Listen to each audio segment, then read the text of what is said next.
گەلە.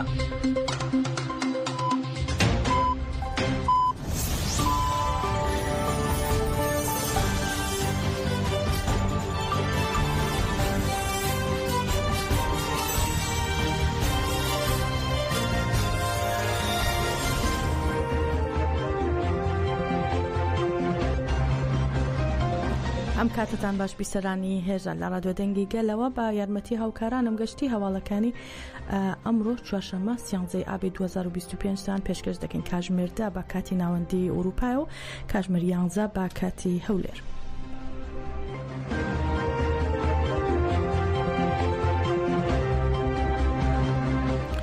لە مەراسمی ماڵاوایی لە شەهیدی فەرماندە نورەدین سۆفی مەزلوم عەبدی ڕایگەیان قەسەدە و هەموو دامەزراوە سەربازیەکانمان دەبێت بە شێوەیەکی شایستە و بەهێز لە ناو سوپای سووریادا جێگیر ببن. ئەو دامەزراوە سەربازی و ئەمنیانەی کا شەهید نورەدین سۆفی ڕۆڵی هەبوو لە دامەزراندنیاندا دەبێت ببنە بە شێک لە داهاتووی سووریایەکی نوێ.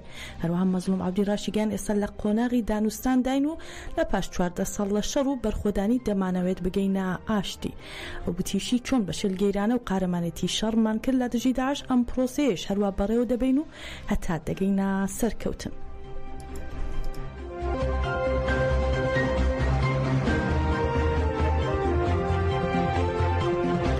پاشوتەکانی فەرماندەی گشتی هێزەکانی سووریای دیموکراتیک مەزلوم عەبدی ناسنامی شەهیدی فەرماندە و پێشەنگەی شۆڕشی ڕۆژاوە نورەدین سۆفی لەلایەن ئەندامی ئەنجومەنی بنەماڵی شەهیدان خوێنرایەوە. ناسنامەی شەهیدی فەرماندە و پێشەنگی شۆڕشی ڕۆژاوە ڕادەستی بنەماڵەکەی کرا. فەرماندە نورەدین سۆفی بە مەراسمێکی سەربازی یەکینەکانی پاراستنی گەل یەپەگە و یەکینەکانی پاراستنی ژن یەپەژە و هێزەکانی سووریای دیموکراتی قەسەدە ماڵاوایی لێکرا. تەرمی شەهید باوتنەوەی دروشم لە یاریگای شەهیدانی 12 ئادارەوە بۆ گۆڕستانی دەلیل سارۆخان گواسرایەوە. دەیان هەزار کەس لە پێکاتەکانی سووریا و ڕۆژهەڵاتی سووریا لە گەڵ تەرمەکەی فەرماندە نورەدین سۆفی تا گۆڕستانی شەهید دەلیل سارۆخان ڕێپێوانیان کرد و تەرمەکە باوتنەوەی دروشم بە خاک سپێردرا.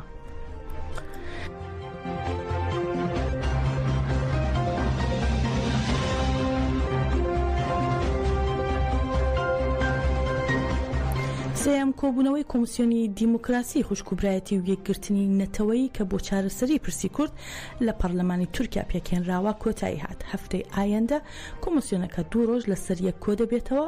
بڕیارە لە ڕۆژانی 19 و 20 ئاب درێژە با کارەکانی خۆی بدات.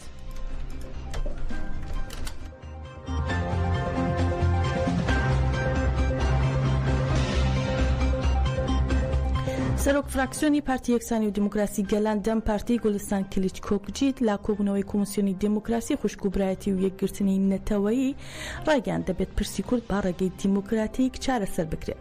کۆکجیت وتیشی پرسی کورد گرنگترین پرسی تورکیایە و وتیشی ئێمە لە ناوخۆ دەرەوە بۆ چارەسەری دیموکراتیک و ئاشتیانە تێدەکۆشین.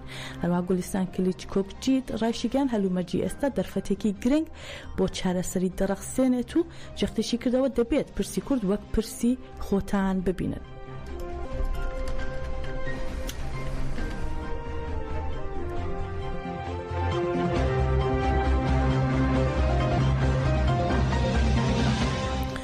لە نۆیەمین ساڵیادیدا ئەمڕۆ بە بەشداری ژمارەیەک لە ڕۆژنامە نووسان و ئازادی خوازان ئاژانسی هەواڵی ڕۆژنیوز لە سنتەری مترۆی شاری سلێمانی یادی شەهیدی قەڵەم ڕۆژنامە نووس وەداد حوسێن دەکاتەوە.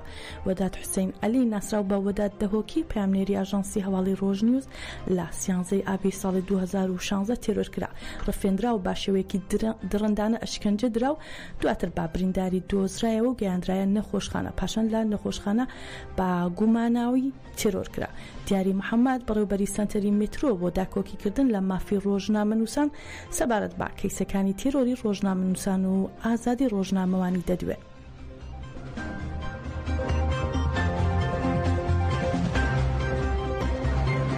هەموو ساڵێک یادکردنەوەی ئەم یادانە کارێکی زۆر گرنگە بەوەی کە چکە ئەوانی کە ئەم بگەرانی ئەم تاوانە بوون پیانوا بوو لەگەڵ تێپەڕبوونی کات خەڵک ئەم تاوانانەی لیادەوەی گشتیدا نامێنێت و لەبیری دەچێتەوە. بەڵام یادکردنەوەی ئەم جۆرە تاوانانە گرنگی ئەوەی هەیە کە پەیامێکە بۆ دەسەڵاتداران کە ڕەنگە دادگاکان وەک پێویست دەتوان کەیسەکان یەکلا بکەنەوە، بەڵام ئەم کەیسانە بەکراوی لای ئازادی خوازان دەبێنێتەوە چ ڕۆژێک سەر بەخۆی داداکان ماوەی کردەوە ئەو کاتە ما بۆ خاوەن ماپەکان دەگێڕینەوە.